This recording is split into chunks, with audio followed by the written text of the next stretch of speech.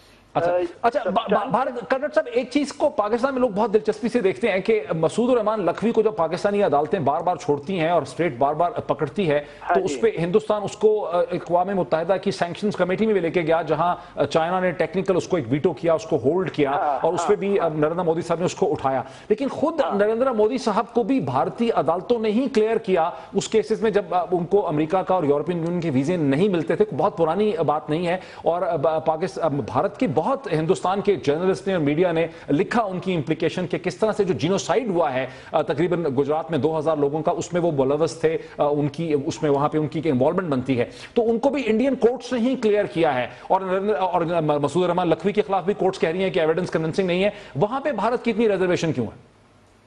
نہیں دیکھیے اب آپ کہہ رہے ہیں کہ بھئی نریندر مودی آپ ایکویٹ کر رہے ہیں لکھوی سے. اب ہم بتائیں کیا بتائیں آپ کو. If you are going to equate جو ایسے جو جہادی قسم کا آدمی ہے وہ ہمارے پرائم منسٹر کے ساتھ آپ ایکویٹ کر رہے ہیں, کوئی ویری ڈفرنٹ تھنگز ہے نا. دیز آپ ایپلز اینڈ اورنجز کمپیئر کر رہے ہیں. بٹ سر انٹرنیشنل الزام تو لگا نا سر جینوسائیڈ کا, امریکہ کا اور یورپین یونین کے ویزے تو ان کے بین تھے نا سر. دیکھیے وہ چیف منسٹر گجرات میں تھے, کسی نے یہ نہیں کہا, کوئی بھی سب بہت سے کمیشن لگے ہیں ماننی کورٹ کے یہاں وہاں کے, کسی نے ان کو رسپانسبل نہیں ٹھہرایا ہے.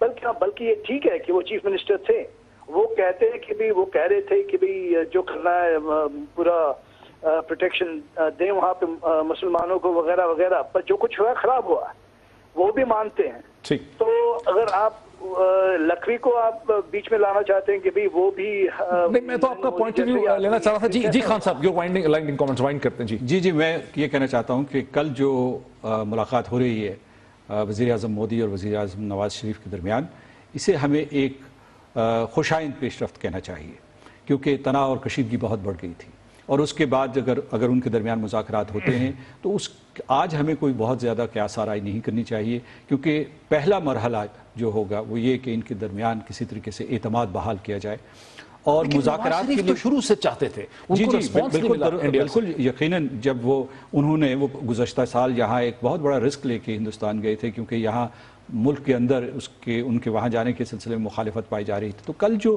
ملاقات ہوگی میں سمجھتا ہوں کہ اس میں وہ رسمی ملاقات بھی ہو سکتی ہے اور وہ بھی اچھی ہے علامتی اعتبار سے, لیکن اگر اس میں کوئی ٹھوس موضوعات زیر بحث آتے ہیں تو اس میں کچھ جو ہے شکایتیں یا کچھ معاملات ہماری طرف سے ہیں جو مشکل ہیں, کچھ ان کی طرف سے ہیں, لیکن پاکستان کا ہمیشہ سے یہ موقف رہا ہے کہ ہم امن و سلامتی کے لیے راہیں کھولیں اور اس سلسلے میں وقت ہمارا ختم ہو گیا. جناب مسعود خان صاحب کا, بھارت کرنٹ صاحب کا بہت شکریہ. ناظرین کل ہماری اسپیشل براڈ کاسٹ بھی ہوگی نواز شریف صاحب اور نریندر مودی کی میٹنگ کے حوالے سے, سمٹ میٹنگ کے حوالے سے دن کے 11 بجے اسے دیکھیے گا. ہم اپنا تجزیہ لے کے آئیں گے, حقائق سامنے لے کے آئیں گے. آج ہم نے اس کا بیک گراؤنڈ آپ کے سامنے پریزنٹ کیا اور ہم تو یہ بات کہنا بہت ضروری ہے کہ وزیر اعظم نواز شریف کی اس میں جتنی بھی تعریف کی جائے کم ہے کہ جس دن سے وہ پرائم منسٹر بنے ہیں اس سے پہلے سے انہوں نے بھارت سے بہت بہتر تعلقات کی خواہش کا اظہار کیا, لیکن لگتا ایسا ہے کہ ان کی جو ایک سنسیئرٹی تھی اسے دلی سے ریسیپروکیشن جو ہے وہ نہیں ملی, وہاں سے ان کو ریسپانس نہیں ملا. اب دیکھنا ہے کہ کل کیا محض پوسچرنگ ہوگی کیونکہ نریندر مودی صاحب اسپیشلائز کرتے ہیں اس چیز میں کہ جب ان کو ضرورت ہوتی ہے وہ پازیٹیو ایٹماسفیئرکس کریٹ کر لیتے ہیں, جب ان کو ضرورت ہوتی ہے تو اسٹرانگ اور نیگیٹو اور ہارڈ اسٹیٹمنٹس جو ہیں, ہاکش اسٹیٹمنٹس ان کی طرف سے آتی ہیں. تو دیکھنا ہے کہ کل کیا پیش رفت ہو پائے گی. دیکھتے رہیے. بہت شکریہ.